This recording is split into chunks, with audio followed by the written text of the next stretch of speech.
नमस्कार दोस्तों, स्वागत है आपका अपने YouTube चैनल। शुरू कर लेते हैं हम अपने महत्वपूर्ण क्वेश्चनों को, जो हमारे पूरी डिटेल के साथ सोल्व करते हुए चलते हैं। जो हमारे महत्वपूर्ण टॉपिक है उन पर विशेष फोकस होता है और जो साधारण क्वेश्चन आते हैं उन्हें साधारण ही छोड़ दिया जाता है।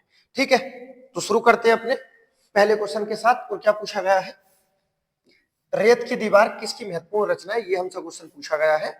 और क्या दिया गया ऑप्शन, पीताम्बर दत्त बड़तवाल, मंगलेश डबराल, गोरापंत सिवानी या मनु भंडारी। रेत की दीवार किसकी महत्वपूर्ण रचना है, ये याद रखना, ये मनु भंडारी की महत्वपूर्ण रचना है। आज हम मनु भंडारी का टॉपिक हमेशा के लिए कंप्लीट कर देंगे, समाप्त कर देंगे। सारी चीजें मनु भंडारी के बारे में आपको याद रखना है, इस तरह से आप इसे कंप्लीट कर सकते हो। ये मनु भंडारी के बारे में पूरा जीवन परिचय है, जो क्वेश्चन हमारे एग्जाम में आज तक बने हैं। इससे पहले हम इसी तरह से माधवी वर्मा के बारे में पढ़ चुके हैं। आज हम मनु भंडारी को कंप्लीट करने वाले हैं। देखिए, जन्म 1931, कहाँ, भानपुर मध्य प्रदेश, तो संबंधित मध्य प्रदेश से है। 2008 में इन्हें व्यास पुरस्कार दिया गया और रचना क्या थी, एक कहानी यह भी। और एक कहानी यह भी के लिए मनु भंडारी को व्यास पुरस्कार दिया गया और ये इनकी आत्मकथा है। एक कहानी यह भी बहुत महत्वपूर्ण है, कई बार हमारे ही पेपर में पूछी गई है। अब बात कर लेते हैं इनकी कुछ जो कहानियां हमारे एग्जाम में आती हैं, जैसे एक प्लेट सैलाब, मैं हार गई, तीन निगाहों की एक तस्वीर, यही सच है। नेक्स्ट, त्रिशंकु, आंखों देखा झूठ। उसके बाद नायक, खलनायक, विदूषक। नेक्स्ट, रानी मां का चबूतरा, गीत का चुंबन, अकेली। नेक्स्ट, इंसा के घर, इंसान। नेक्स्ट, जीती बाजी की हार, ये जाति नहीं जीती है, याद रखना। सियानी बुआ। नेक्स्ट, पंडित गजानन शास्त्री, कील और कसम, चश्मे और छह। नेक्स्ट, तीसरा आदमी, नकली हीरे, नशा, इनकम टैक्स और नींद। कमरे, कमरा और कमरे एक साथ, कमरे, कमरा और कमरे। छत बनाने वाले, रेत की दीवार, अलगाव।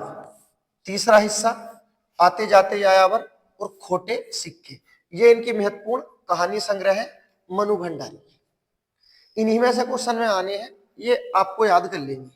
उपन्यास आपने नाम सुना होगा, कई बार पूछा गया है, कौन सा, अपना या आपका बंटी।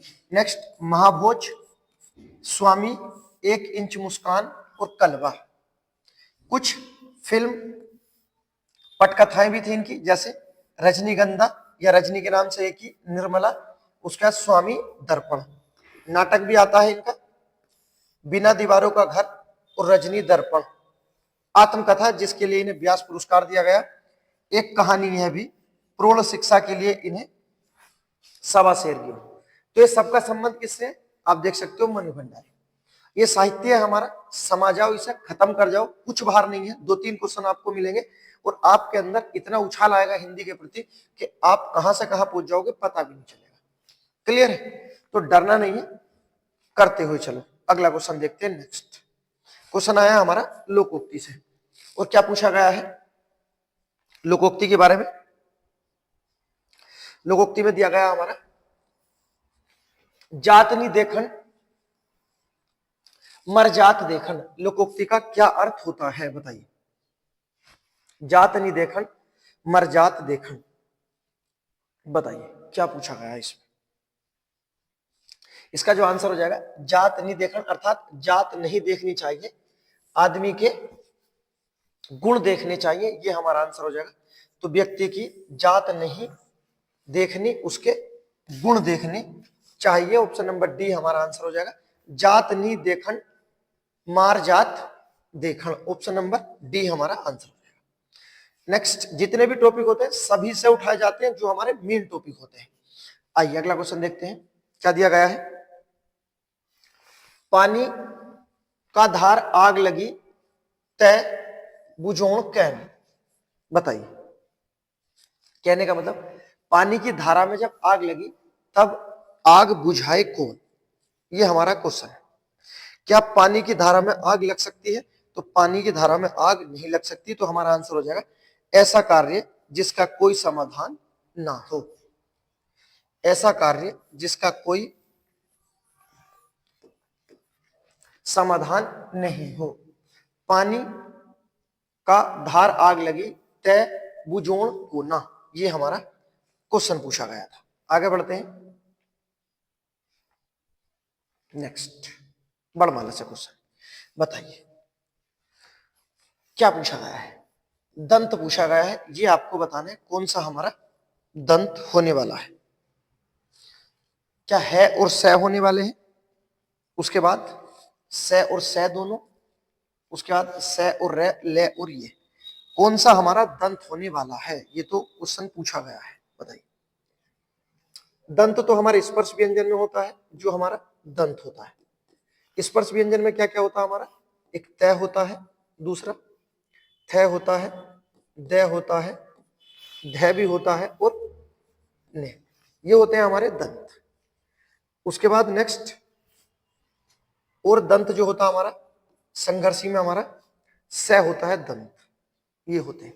अन्य दंत जो हमारे उसम संघर्षी होते हैं, इसमें हमारे दंत जो होते हैं रे दंत होता है और हमारा ले दंत होता है। अब इस आधार से देख लो, ये हमारे दंत होते हैं जो भी होते हैं, ठीक है। पहला जो दिया गया है और आपका स दिया गया है, तो स तो होता है नहीं होता। उसके बाद ये वाला स नहीं होता दंत। नेक्स्ट जो दिया गया है स और रे, ये हमारे दोनों दिए गए हैं दंत होते हैं। ऑप्शन नंबर सी हमारा आंसर हो जाएगा, दोनों दे दिए गए हैं। उसके बाद ले और ये भी नहीं होंगे। ले तो हो जाता है, यह नहीं होता क्योंकि यह तो हमारा तालु होता है। क्लियर है? तो ऑप्शन नंबर सी हमारा आंसर है। आप देख सकते हो, देखो एक ही क्वेश्चन में ना क्या क्या चीजें जोड़ी हैं यहाँ पे, संघर्षी और आपके अंतस्थ व्यंजन दोनों से क्वेश्चन पूछ लिए। क्योंकि ये जो है हमारा स होता है, ये उष्म संघर्षी होता है, और जबकि जो हमारा रे होता है ये क्या होता है हमारा अंतस्थ होता है। ठीक है, आप क्वेश्चन देख सकते हो किस किस तरह से पूछे जाने लगे हैं। बस आपको व्यवस्था के साथ जुड़ना है। ठीक है, आना वर्णमाला सही है, एक बार व्यवस्था से करो, उसके बाहर कुछ नहीं है। अगला क्वेश्चन आपको बताना है, और ये आया हुआ क्वेश्चन है, इस पे अच्छे से अपना बात करते हैं, और जो बोलूं हमेशा के लिए आपको याद रखना है। ठीक है, और ये नहीं है कि ऐसा नहीं है ऐसा होगा, ऐसा ही होगा जैसा बोला गया है, और ये 100% होगा। दीर्घ स्वर बताइए पहले तो। दीर्घ स्वर को हम क्या बोलते हैं? दो मात्रिक भी बोलते हैं, दो मात्रिक स्वर भी बोलते हैं, क्योंकि इसमें दो मात्राएं लगती है। होते कितने हैं दीर्घ स्वर? बताना। 7 होते हैं। अब देखो कौन कौन से होते हैं। पहला होता है आ, उसके बाद बड़ी ई, नेक्स्ट ऊ बड़ा, ए, आए, ओ और आओ। ओ और आओ दोनों आ जाते हैं। ये होते हैं हमारे टोटल 7 क्या कहते हैं दीर्घ स्वर। अब आप ऑप्शन में आ जाते हैं। अब देखो ऑप्शन में क्या क्या दिया गया है। हमारा जो दीर्घ स्वर में ई भी मान लिया गया है, ए भी मान लिया गया और ई भी, ये हमारे दीर्घ स्वर है। अब आपको ये तो नहीं लग रहा है क्वेश्चन ऐसा है निम्न में कौन सा दीर्घ स्वर नहीं है और हम ऑप्शन नंबर बी लगा देंगे, ऐसा नहीं है। ये क्वेश्चन आया हुआ है, इस ही तरह का आया हुआ है। अब देखो कौन से हमारे यहाँ पे 3 निकले हैं, लेकिन सर एग्जाम में क्या आंसर माना गया है इसका? तो एग्जाम में मेरे भाई इसका आंसर माना गया है ई, ऑप्शन नंबर ए। ऐसा क्यों? क्या ये हमारे दीर्घ स्वर नहीं है? ये भी है सर दीर्घ स्वर, लेकिन दीर्घ स्वर से पहले ये पता क्या बन जाते हैं? संयुक्त स्वर माने गए हैं। इन्हें दीर्घ स्वर बाद में रखा जाता है, पहले संयुक्त स्वर माना गया है, क्योंकि संयुक्त स्वर हमारे कितने होते हैं? 4, दोनों ए और उसके बाद हमारा ओ और औ। ठीक, तो क्वेश्चन का जो आंसर बना हमारा ई बना है। आपको बिल्कुल टेंशन लेने की जरूरत नहीं है। उत्तर प्रदेश एसआई में पूछा गया है। उसके बाद नीचे थ्योरी भी देते हैं, जो बुक आती है घटना चक्र की, उसमें नीचे थ्योरी देते हैं। थ्योरी के आधार पर यही दिया गया था कि ये जो दोनों हैं ए और ए हमारे पहले संयुक्त स्वर माने गए हैं, उसके बाद में माने जाते हैं दीर्घ के अंतर्गत। तो मेन जो मूल रूप से दीर्घ बनेगा वो हमारा ए बनेगा, बड़ी वाली ई। ठीक, अगर आपको मानना है आप मान सकते हो, बाकी तो क्या कह सकते हैं। अगला क्वेश्चन करते हैं, आ जाओ अगला क्वेश्चन करो। कौन सा कथन असत्य है, गलत है? पत्र लेखन से क्वेश्चन है, बताइए। कौन सा कथन हमारा असत्य होगा। अर्धशासकीय पत्र अर्थात अर्ध सरकारी पत्र की बात हो रही है। अर्धशासकीय पत्र मित्रता पूर्वक भाषा में लिखा जाता है। जी सर, मेरे प्रिय मित्र लिखा जा सकता है। उसके बाद नेक्स्ट देखो, इसमें प्रिय मित्र आ गया। संबोधन के लिए जब हम संबोधन करते हैं तो लिख सकते हैं, प्रिय का प्रयोग कर सकते हैं, दोनों चीजें सही है। स्वनिर्देश, स्वनिर्देश होता है अपने बारे में, जब हम अपने बारे में लिखते हैं, ठीक है। संबोधन होता है जब दूसरे के बारे में। स्वनिर्देश के लिए हम आपका लिख सकते हैं, मैं आपका शुभचिंतक, तो आपका लिख सकता हूं, ठीक है। सद्भावी लिखा जा सकता है, दोनों सही है। ऑप्शन नंबर डी अपने आप सही हो जाएगा, मतलब गलत हो जाएगा, तो हमारा डी गलत हो जाएगा। क्या दिया गया है इसमें? इसमें भेजने वाला हस्ताक्षर करके पद का उल्लेख भी करता। पद का उल्लेख सामने वाले को पता होता है जिस पद से हमारा ये आने वाला है, मित्रता पूर्वक। अब कोई ऐसा तो है नहीं कि हमारा कोई क्लर्क होगा और वो डीएम को मित्रता पूर्वक संदेश लिख देगा, ऐसा तो नहीं होगा। डीएम को डीएम ही लिखेंगे, एसपी को एसपी लिखेंगे, बराबर वाले आते हैं तभी इसका प्रयोग किया जाता है। क्लियर है? आगे बढ़ते हैं नेक्स्ट। देखिए क्वेश्चन क्या दिया गया है। निम्नलिखित में संप्रदान कारक का उदाहरण बता रहे हैं। कौन सा हमारा संप्रदान कारक का उदाहरण है? क्या दिया गया है? प्रेम, सीखना, दूरी, उसके बाद प्रणाम। संप्रदान कारक आता कहां है? जब कोई चीज सदा के लिए दे दी जाए, जब कोई चीज सदा के लिए दे दी जाए और वापस अब नहीं मिलेगी। जैसे क्या क्या होते हैं? जैसे हम उपहार देते हैं, ठीक है। जैसे राम ने मोहन को उपहार दिया, तो उपहार तो हमेशा के लिए दे दिया, वापस तो नहीं लिया जाएगा, तो वो आ जाएगा हमारा संप्रदान कारक। आपने किसी को नमस्ते की, गुरुजी नमस्ते, गुरुजी ले या ना ले वो अलग बात है, लेकिन आपने नमस्ते दे दी, ठीक है। अब ऐसा नहीं है कि अगर गुरुजी ने आपसे नहीं कहा बेटा नमस्ते, तो आप क्या होगे, मैंने आपको नमस्ते की थी, मेरी नमस्ते वापस कर दो। ऐसा तो नहीं, आपने जो कार्य करना था वो हमेशा के लिए कर दिया, ठीक। बस यही मैं आपसे बताना चाहता हूँ। जैसे आप मंदिर गए, ठीक है, आपने बोला कि मेरा सिलेक्शन हो जाए, मैं 10.25 का प्रसाद चढ़ा दूंगा, सही है, और आपका सिलेक्शन नहीं हुआ, तो आप ऐसे तो नहीं जाओगे, क्या होगे कि लाओ भाई मेरे पैसे वापस कर दो 10.25। तो ये चीजें आप समझ रहे हो। कोई चीज जब सदा के लिए दे दी जाए तो उसमें हमारा संप्रदान कारक होता है। जैसे ऑप्शन नंबर डी में सीधा सीधा लिखा गया है, प्रणाम, गुरुजी प्रणाम, गुरुजी को प्रणाम, माताजी को प्रणाम, पिताजी को प्रणाम, प्रणाम कर दिया, नमस्ते सदा के लिए दे दी गई है। ऑप्शन नंबर डी हमारा आंसर हो जाएगा। क्लियर है? उसके बाद देखते हैं नेक्स्ट, बताइए। जो भी क्वेश्चन होगा अच्छा ही क्वेश्चन होता होगा, ऐसा कोई नहीं होता होगा बिल्कुल आसान वाला हो, सब बिल्कुल एग्जाम के, ठीक है, दृष्टिकोण से महत्वपूर्ण है। क्या दिया गया है? लिंग संबंधी अनुपयुक्त विकल्प, मतलब जो गलत विकल्प है उसका चयन करना है, अनुपयुक्त विकल्प का चयन करना है। बताइए। पहला दिया गया है, विद्वान का विदुषी होता है, सम्राट का सम्राज्ञी ही होता है, क्या कर्ता का कर्त्री होता है, भगवान का भगवती होता है। देखो ये दो तो बिल्कुल सही है।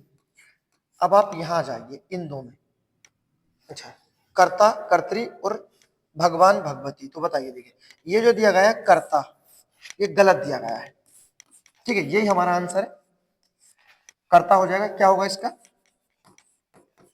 कर्त्री होता है, ये हमारा शुद्ध रूप होता है, ठीक है। तो जो कर्ता है उसका कर्त्री होता है, भगवान का भगवती ही होता है। नेक्स्ट आगे बढ़ते हैं, बताइए। आहट, आवट, आस आदि किस प्रकार के तद्धित प्रत्यय हैं? तद्धित प्रत्यय से क्वेश्चन पूछा गया है, बताइए। क्वेश्चन पूछा गया हमारा प्रत्यय से। प्रत्यय क्या होते हैं? अभिकारी होते हैं। क्या होते हैं? अभिकारी होते हैं। अन्य तो बताना, शब्द का एक अंश होते हैं। क्या होते हैं? शब्द का अंश होते हैं। भेद कितने होते हैं? दो भेद होते हैं। पहला कृत प्रत्यय और दूसरा होता हमारा तद्धित प्रत्यय, ठीक है। कृत प्रत्यय और तद्धित प्रत्यय। कृत प्रत्यय क्रिया के साथ और धातु के साथ आते हैं, क्रिया के साथ और धातु के साथ। तद्धित किसके साथ आते हैं? हमारे संज्ञा के साथ, सर्वनाम के साथ और विशेषण के साथ, ठीक है। अब देख लेते जो दिया गया है, देखो आप आहट, आवट और आस आदि वाले शब्दों का जो प्रयोग करेंगे प्रत्यय के रूप में, तो बनता हमारा भाववाचक। ऑप्शन नंबर सी हमारा आंसर हो जाएगा। ठीक, प्रत्यय से क्वेश्चन, उपसर्ग से बहुत क्वेश्चन पूछे जाते हैं। प्रत्यय आपको लगता है ऐसा होगा कि आसान होते, लेकिन आसान नहीं होते। अगला क्वेश्चन बताना है, क्या दिया गया है? हथियाना और चिकनाना किस प्रकार की क्रियाएं हैं? ये हमसे क्वेश्चन पूछा गया है। हथियाना और चिकनाना किस प्रकार की हमारी क्रियाएं हैं, ये आपको बताना है। देखो, तो ये आपको याद रखना है, ऐसी क्रियाएं जो हमारी संज्ञा और सर्वनाम और नेक्स्ट विशेषण, संज्ञा सर्वनाम और विशेषण, ऐसी संज्ञा जो संज्ञा ऐसी क्रियाएं जो संज्ञा सर्वनाम और विशेषण से बनती है, क्या कहलाती है? तो बताना। नाम, धातु, क्रिया कहलाती है। क्लियर है? जैसे एक शब्द लिख देते हैं हम, लात, तो लात से एक शब्द बनेगा, जो क्रिया बनेगा लतियाना, लतियाना। उसके बाद नेक्स्ट बनेगा, जैसे हम एक शब्द लिख देते हैं हाथ, हमारा संज्ञा होता है हाथ, और इसी से बनेगा हथियाना, जो हमारे क्वेश्चन में भी पूछा गया है। ठीक है, उसके बाद नेक्स्ट सर्वनाम से एक सर्वनाम लिखते हैं हम, जैसे लिख दिया अपना, और इससे हमारी क्रिया क्या बन जाएगी? अपनाना। क्लियर है? सर्वनाम से ही बनेगी, विशेषण से भी बन जाएगी। जैसे विशेषण से लिख देते हैं हम शर्म, पूरा लिख देते हैं, या शर्म लिख देते हैं, तो क्या बन जाएगा? शर्माना। क्लियर है? तो ऐसी क्रियाएं जो हमारी संज्ञा, सर्वनाम और विशेषण से बनती है, नाम धातु कहलाती है। ऑप्शन नंबर ए हमारा आंसर हो जाएगा। हाथ से हथियाना, लात से लतियाना, बात से बतियाना, शर्म से शर्माना, अपना से अपनाना। ठीक है, झूठ से झुठलाना, सब शब्द हो जाते हैं, बस आपको पहचानते हुए चलना है। आगे बढ़ते हैं, नेक्स्ट बताइए क्या पूछा गया है? जो दो वाक्यांशों, वाक्यों तथा शब्दों को जोड़ते हैं, उन्हें हम क्या कहते हैं? बताइए। ऐसे शब्द जो दो वाक्यांशों, जो वाक्य के अंश होते हैं, उन्हें वाक्यांश बोलते हैं। दो वाक्य, दो शब्दों को जोड़ते हैं, उसे हम क्या कहते हैं? व्याधिकरण, समानाधिकरण, उसके बाद समानाधिकरण, संबंधीकरण या समुच्चय बोधक। क्या कहते हैं? उसे कहते हैं समुच्चय बोधक। वो समुच्चय बोधक क्या है? ये हमारे समुच्चय बोधक अव्यय है ये। ठीक है, और समुच्चय बोधक अव्यय क्या होते हैं? तो बताना, ये हमारे अभिकारी होते हैं, अव्यय ही अभिकारी होते हैं, ये भी अभिकारी होते हैं। उसके बाद नेक्स्ट एक और क्वेश्चन पूछा जाता है यहीं से कि समुच्चय बोधक अव्यय के कितने भेद होते हैं? तो आपको याद रखना है, इसके दो भेद होते हैं। ठीक है, पहला कौन सा होता है? तो पहला होता है व्याधिकरण, व्याधिकरण। ठीक, उसके बाद दूसरा होता है आपका समानाधिकरण। तो व्याधिकरण और समानाधिकरण कभी कभी पूछा जाता है किसके अंग होते हैं? तो बताना, समुच्चय बोधक अव्यय के ही अंग होते हैं। नेक्स्ट बताइए, वाच्य से क्वेश्चन है, क्या पूछा है इसमें? भाववाच्य छांटिए, जो हमारा भाववाच्य है। वाच्य से क्वेश्चन है और हमें बताना है भाववाच्य हमारा कौन सा होने वाला है। बताइए क्या दिया गया है? दादाजी के द्वारा अनिल को डांटा गया नहीं होगा, कर्म हो जाएगा। तोते से उड़ा नहीं गया, बस यही हो जाएगा, हमारा क्या हो जाएगा? भाववाच्य। अशोक ने आइसक्रीम खाई, चोर पकड़ा गया। अशोक ने आइसक्रीम खाई, हमारा कृतवाच्य हो जाएगा। चोर पकड़ा गया हमारा कर्मवाच्य हो जाएगा। उसका तोते से तोता या तोते से उड़ा नहीं गया, भाववाच्य हो जाएगा। ऑप्शन नंबर बी हमारा आंसर हो जाएगा।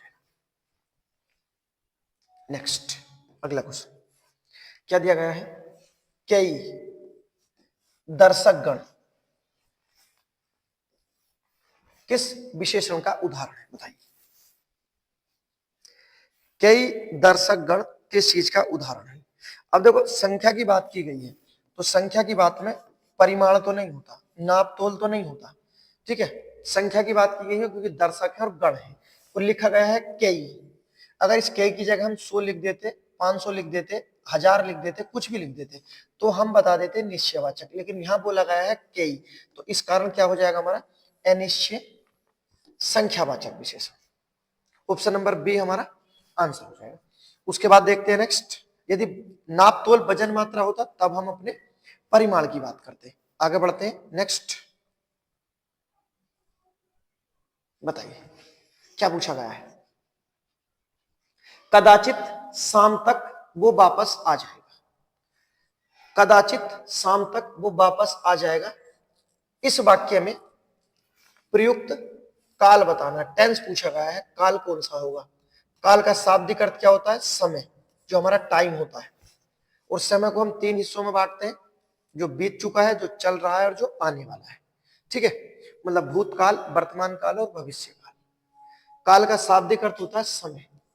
आपको यहां बताना है कदाचित शाम तक वो वापस आ जाए, वाक्य में कौन सा हमारा काल होगा, बताइए। पहले दिया गया है सामान्य नहीं होगा, वर्तमान तो बहुत दूर तक नहीं है, संदिग्ध भूतकाल की भी कोई बात नहीं की गई है। ऑप्शन नंबर डी हो जाएगा। ठीक है, क्या हो जाएगा हमारा संभाव्य भविष्य काल हो जाएगा हमारा। क्यों, क्या बोला गया, कदाचित शाम तक वो वापस आ जाए, भविष्य की बात की गई है। क्लियर, ये ऐसी बार जोड़ा गया है, तो याद रखना। अब काल इस बार पढ़ के जाना, क्वेश्चन 1-2 आ सकता है। नेक्स्ट अगला क्वेश्चन, क्वेश्चन दिया गया हमारा, और क्या पूछा गया है। हाँ देखो, इसी तरह से क्वेश्चन पूछा गया है, और ये क्वेश्चन कई बार आया हुआ है, आप भी याद रख लेना। इसे क्या दिया गया है, जब किसी सामान्य बात का विशेष बात से तथा विशेष बात का सामान्य बात से समर्थन किया जाए, वहां कौन सा अलंकार होता है, बताइए। दोबारा पढ़ सकते हो, परिभाषा पूछी गई है, पूछी जाती है परिभाषाएं हमारे अलंकार की। जब किसी सामान्य बात का किसी विशेष बात से, किसी विशेष बात का किसी सामान्य बात से समर्थन किया जाए, वहां कौन सा हमारा अलंकार होता है। पहले क्या दिया गया है, विरोधाभास, संदेह। उसके बाद जो दिया गया हमारा अर्थांतर न्यास या विशेषोक्ति। तो ये जो परिभाषा दी गई है हमारे, ऑप्शन नंबर सी हमारा आंसर हो जाएगा। अर्थांतर न्यास हमारा अलंकार हो जाएगा, ऑप्शन नंबर सी याद रखना। इसमें क्या होता है, किसी सामान्य बात की विशेष बात से और किसी विशेष बात की सामान्य बात से, ठीक है, समर्थन किया जाता है। तो कौन सा होता है, अर्थांतर न्यास अलंकार, ऑप्शन नंबर सी हमारा आंसर है। नेक्स्ट, एक और क्वेश्चन पूछा गया है, ये भी हमारा अलंकार से है। और क्या पूछा गया है इसमें, रघुपति राघव राजा राम में कौन सा अलंकार है, बताइए। रघुपति राघव राजा राम में हमारा कौन सा अलंकार है, ये हमसे क्वेश्चन पूछा गया है, बताइए। तो इसमें किसकी आवृत्ति की गई है, रे रे रे और रे। और देखो, जितने भी हमारे शब्द होते हैं, ये सब हमारे व्यंजन है।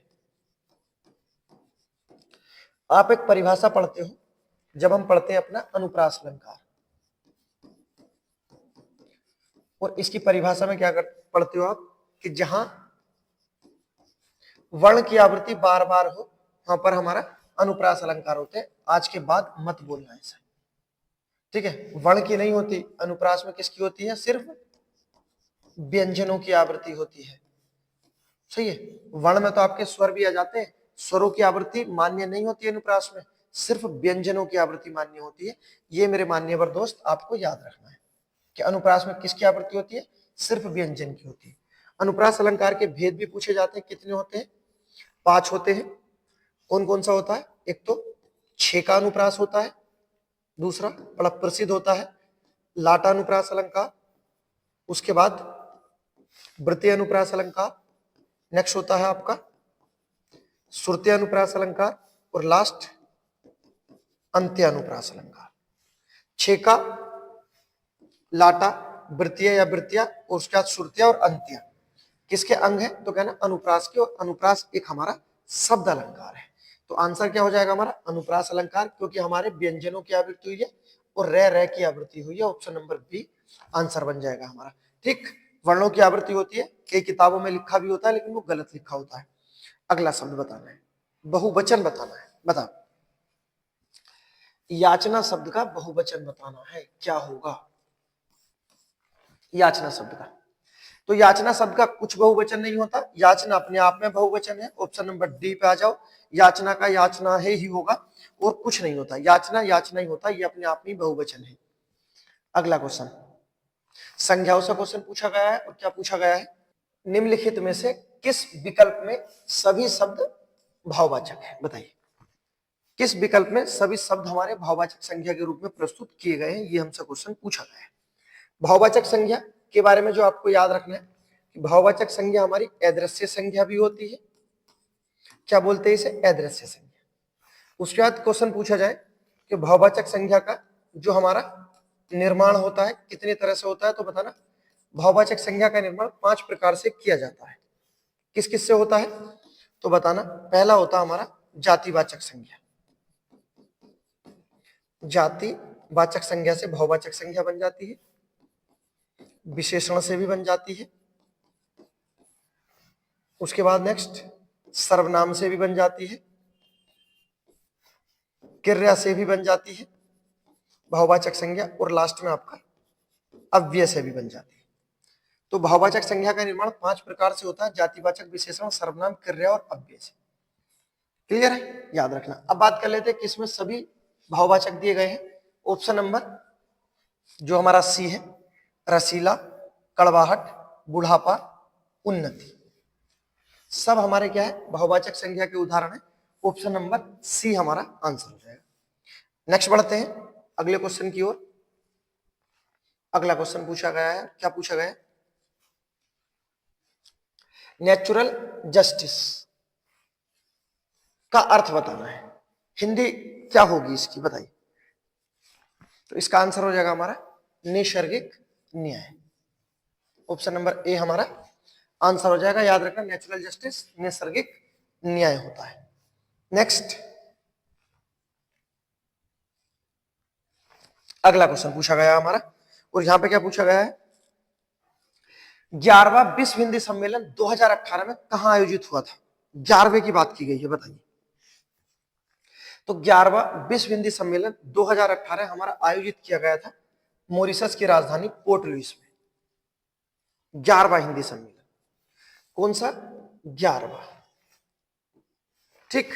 उसके बाद नेक्स्ट, मॉरिशस में अब तक 3 हमारे हिंदी सम्मेलन किए जा चुके हैं। एक तो 11वां जो हमारा पूछा गया है, इससे पहले याद रखना जो हमारा दूसरा हिंदी सम्मेलन था 1976 में, दूसरा हिंदी सम्मेलन 1976 में मॉरिशस में आयोजित किया गया था। और उसके बाद नेक्स्ट चौथा हिंदी सम्मेलन हमारा 1993 में, यह भी मॉरिशस में आयोजित किया गया था। तो मॉरिशस में अभी तक हमारे 3 हिंदी सम्मेलन आयोजित किए जा चुके हैं, 11वां 2018 में, उसके बाद दूसरा 1976 में, और चौथा आपका 1993 में।